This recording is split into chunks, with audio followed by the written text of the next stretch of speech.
英語聞き流しリスニング、英語テキストと MP3 音声ダウンロードは、ホームページからご利用いただけます。88thpp.com、88thpp.com。Chapter 23. Aunt March settles the question. Like bees swarming after their queen, mother and daughters hovered about Mr. March the next day, neglecting everything to look at, wait upon, and listen to the new invalid, who was in a fair way to be killed by kindness. As he sat propped up in a big chair by Beth's sofa, with the other three close by, and Hannah popping in her head now and then to peek at the dear man, nothing seemed needed to complete their happiness. But something was needed, and the elder ones felt it, though none confessed the fact. Mr. and Mrs. March looked at one another with an anxious expression, as their eyes followed Meg.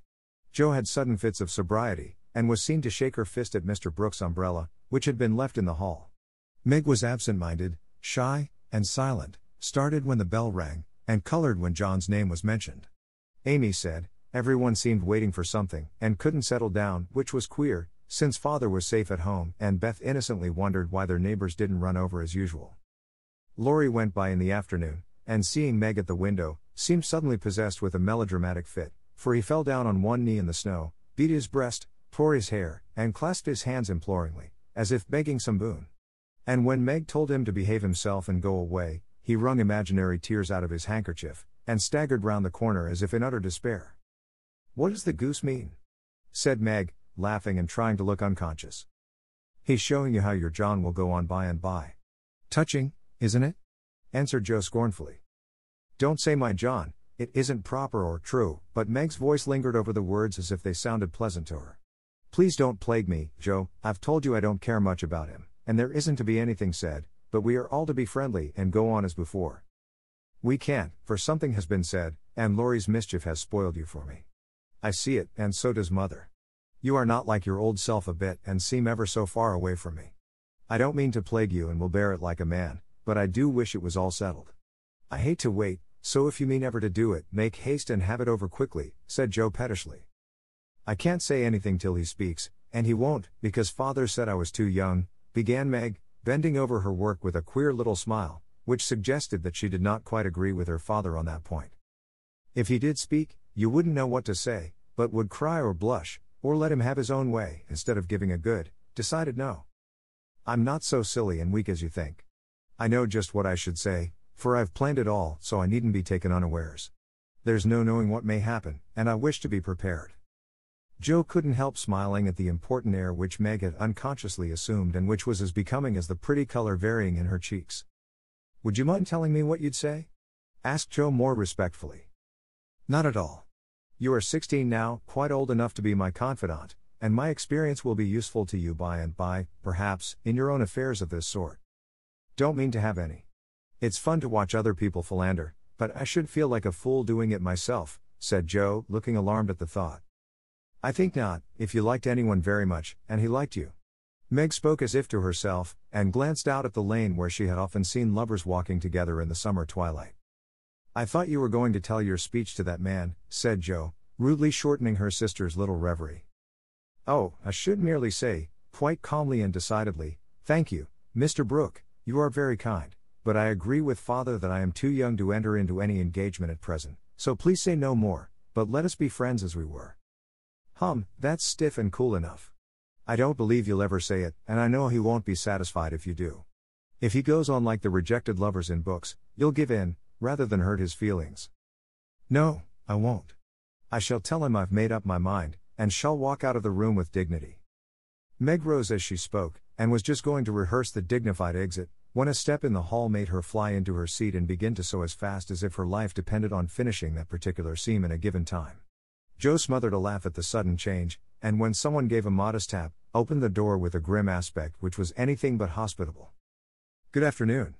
I came to get my umbrella, that is, to see how your father finds himself today," said Mr. Brooke, getting a trifle confused as his eyes went from one telltale face to the other. "It's very well, he's in the rack. I'll get him, and tell it you are here."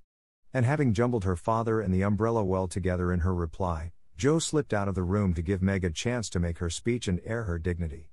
But the instant she vanished, Meg began to sidle toward the door, murmuring, "Mother will like to see you. Pray sit down, I'll call her." "Don't go. Are you afraid of me, Margaret? And Mr. Brooke looked so hurt that Meg thought she must have done something very rude. She blushed up to the little curls on her forehead, for he had never called her Margaret before, and she was surprised to find how natural and sweet it seemed to hear him say it.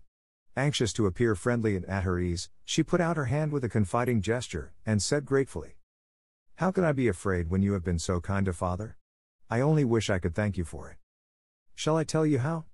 asked Mr. Brooke, holding the small hand fast in both his own, and looking down at Meg with so much love in the brown eyes that her heart began to flutter, and she both longed to run away and to stop and listen. "Oh no, please don't, I'd rather not," she said, trying to withdraw her hand, and looking frightened in spite of her denial. "I won't trouble you. I only want to know if you care for me a little, Meg. I love you so much, dear," added Mr. Brooke tenderly. This was the moment for the calm, proper speech, but Meg didn't make it. She forgot every word of it, hung her head, and answered, "I don't know," so softly that John had to stoop down to catch the foolish little reply. He seemed to think it was worth the trouble, for he smiled to himself as if quite satisfied, pressed the plump hand gratefully, and said in his most persuasive tone, "Will you try and find out? I want to know so much, for I can't go to work with any heart until I learn whether I am to have my reward in the end or not." "I'm too young," faltered Meg, wondering why she was so fluttered, yet rather enjoying it. "I'll wait, and in the meantime, you could be learning to like me.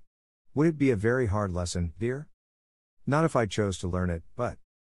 "Please choose to learn, Meg. I love to teach, and this is easier than German," broke in John, getting possession of the other hand, so that she had no way of hiding her face as he bent to look into it. His tone was properly beseeching, but stealing a shy look at him, Meg saw that his eyes were merry as well as tender, and that he wore the satisfied smile of one who had no doubt of his success. This nettled her. Annie Moffat's foolish lessons in coquetry came into her mind, and the love of power, which sleeps in the bosoms of the best of little women, woke up all of a sudden and took possession of her. She felt excited and strange, and not knowing what else to do, followed a capricious impulse, and, withdrawing her hands, said petulantly, "I don't choose. Please go away and let me be." Poor Mr. Brooke looked as if his lovely castle in the air was tumbling about his ears, for he had never seen Meg in such a mood before, and it rather bewildered him. "Do you really mean that?" he asked anxiously, following her as she walked away. "Yes, I do. I don't want to be worried about such things. Father says I needn't, it's too soon and I'd rather not. Mayn't I hope you'll change your mind by and by? I'll wait and say nothing till you have had more time. Don't play with me, Meg. I didn't think that of you." "Don't think of me at all. I'd rather you wouldn't," said Meg, taking a naughty satisfaction in trying her lover's patience and her own power. He was grave and pale now, and looked decidedly more like the novel heroes whom she admired, but he neither slapped his forehead nor tramped about the room as they did. He just stood looking at her so wistfully, so tenderly, that she found her heart relenting in spite of herself. What would have happened next I cannot say, if Aunt March had not come hobbling in at this interesting minute. The old lady couldn't resist her longing to see her nephew, for she had met Laurie as she took her airing, and hearing of Mr. March's arrival, drove straight out to see him. The family were all busy in the back part of the house, and she had made her way quietly in, hoping to surprise them. She did surprise two of them so much that Meg started as if she had seen a ghost, and Mr. Brooke vanished into the study. "Bless me, what's all this?" cried the old lady with a rap of her cane as she glanced from the pale young gentleman to the scarlet young lady. "It's Father's friend. I'm so surprised to see you," stammered Meg, feeling that she was in for a lecture now. "That's evident," returned Aunt March, sitting down. "But what is Father's friend saying to make you look like a peony? There's mischief going on, and I insist upon knowing what it is," with another rap. "We were only talking. Mr. Brooke came for his umbrella," began Meg, wishing that Mr. Brooke and the umbrella were safely out of the house. "Brooke? That boy's tutor? Ah. I understand now. I know all about it. Joe blundered into a wrong message in one of your father's letters, and I made her tell me. You haven't gone and accepted him, child?" cried Aunt March, looking scandalized. "Hush. He'll hear. Shan't I call Mother?" said Meg, much troubled. "Not yet. I've something to say to you, and I must free my mind at once. Tell me, do you mean to marry this cook? If you do, not one penny of my money ever goes to you. Remember that, and be a sensible girl," said the old lady impressively. Now Aunt March possessed in perfection the art of rousing the spirit of opposition in the gentlest people, and enjoyed doing it. The best of us have a spice of perversity in us, especially when we are young and in love. If Aunt March had begged Meg to accept John Brooke, She would probably have declared she couldn't think of it, but as she was peremptorily ordered not to like him, she immediately made up her mind that she would. Inclination as well as perversity made the decision easy, and being already much excited, Meg opposed the old lady with unusual spirit. "I shall marry whom I please, Aunt March, and you can leave your money to anyone you like," she said, nodding her head with a resolute air. "Highty-tighty. Is that the way you take my advice, miss? You'll be sorry for it by and by, when you've tried love in a cottage and found it a failure." "It can't be a worse one than some people find in big houses," retorted Meg. Aunt March put on her glasses and took a look at the girl, for she did not know her in this new mood. Meg hardly knew herself, she felt so brave and independent, so glad to defend John and assert her right to love him, as she liked. Aunt March saw that she had begun wrong, and after a little pause, made a fresh start, saying as mildly as she could, "Now, Meg, my dear, be reasonable and take my advice. I mean it kindly, and don't want you to spoil your whole life by making a mistake at the beginning. You ought to marry well and help your family. It's your duty to make a rich match and it ought to be impressed upon you. Father and mother don't think so. They like John though he is poor. Your parents, my dear, have no more worldly wisdom than a pair of babies." "I'm glad of it," cried Meg stoutly. Aunt March took no notice, but went on with her lecture. "This rook is poor and hasn't got any rich relations, has he?" "Nope, but he has many warm friends.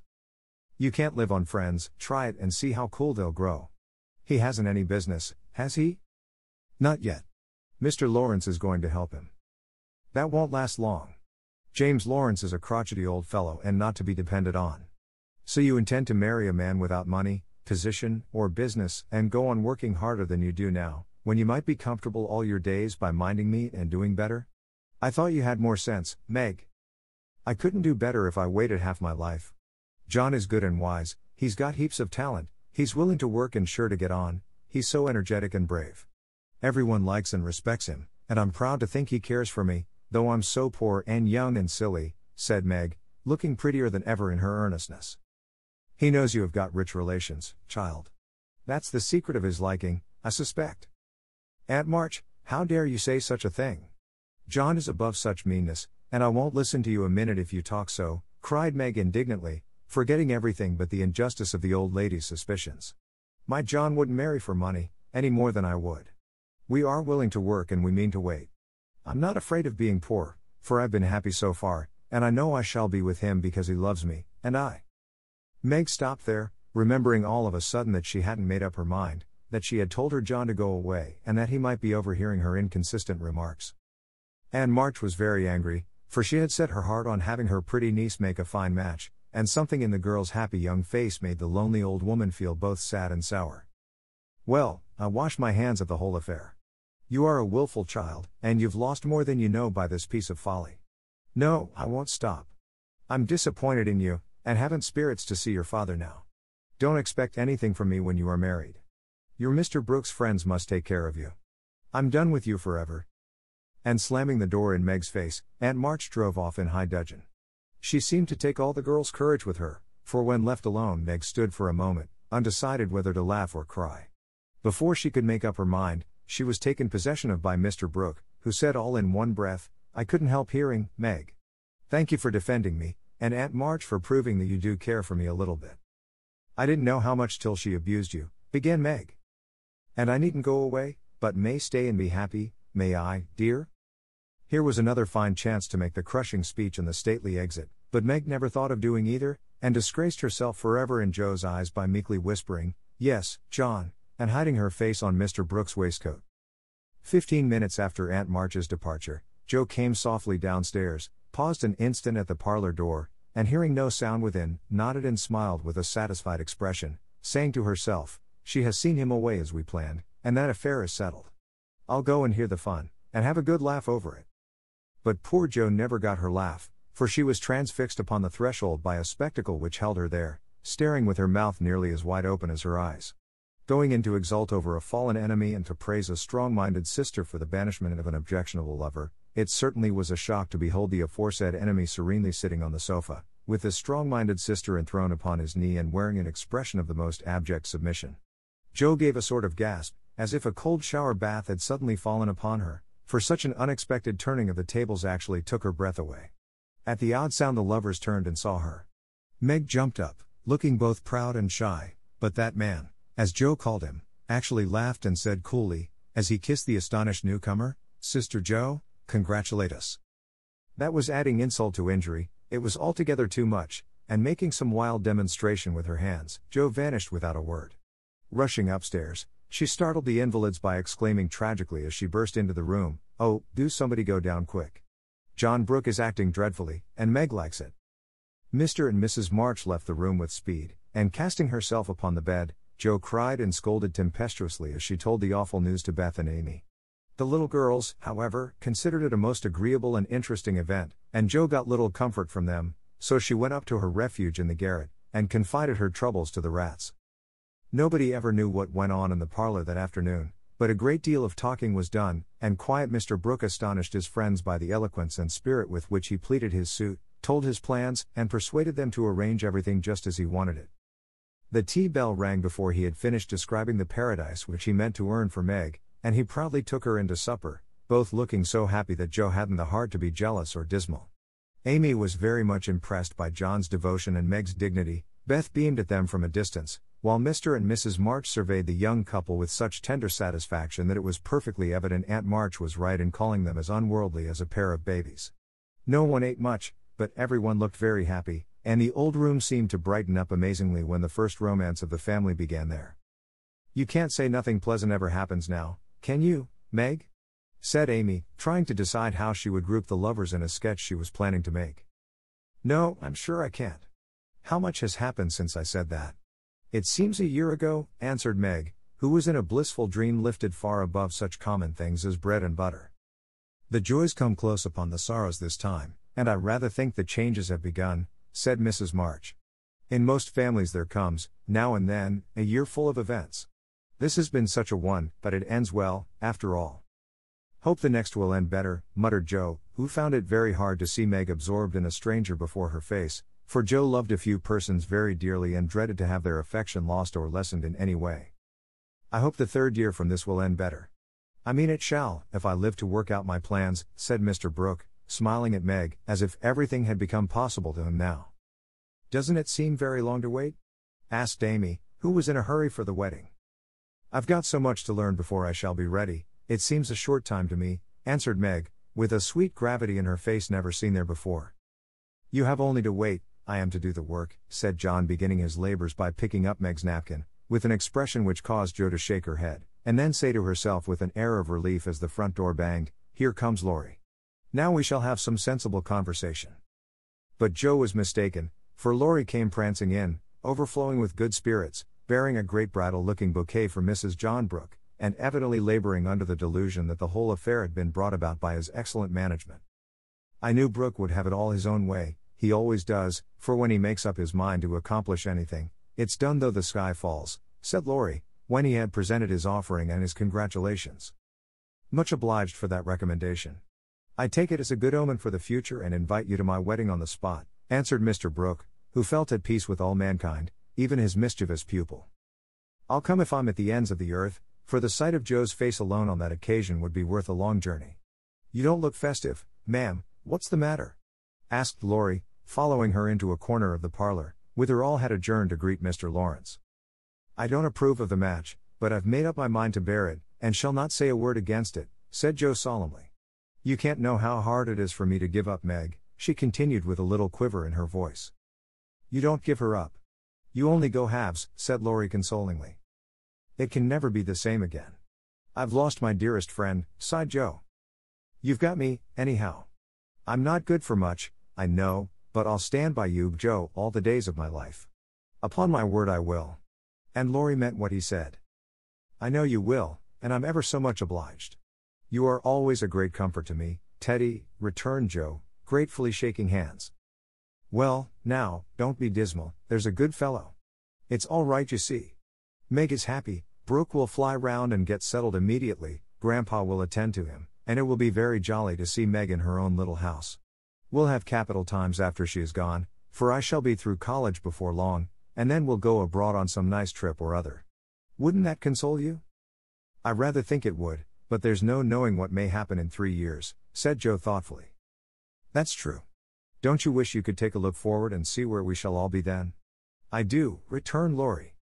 I think not, for I might see something sad, and everyone looks so happy now, I don't believe they could be much improved.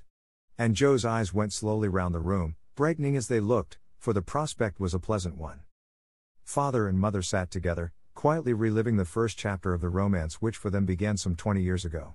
Amy was drawing the lovers, who set apart in a beautiful world of their own, the light of which touched their faces with a grace the little artist could not copy. Beth lay on her sofa, talking cheerily with her old friend, who held her little hand as if he felt that it possessed the power to lead him along the peaceful way she walked.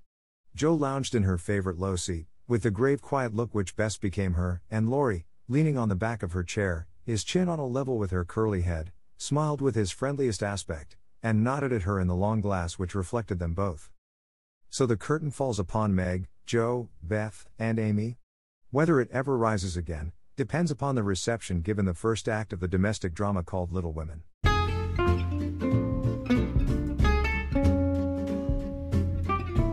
英語聞き流しリスニング、英語テキストと MP3 ダウンロード、その他の物語はホームページからお聞きいただけます。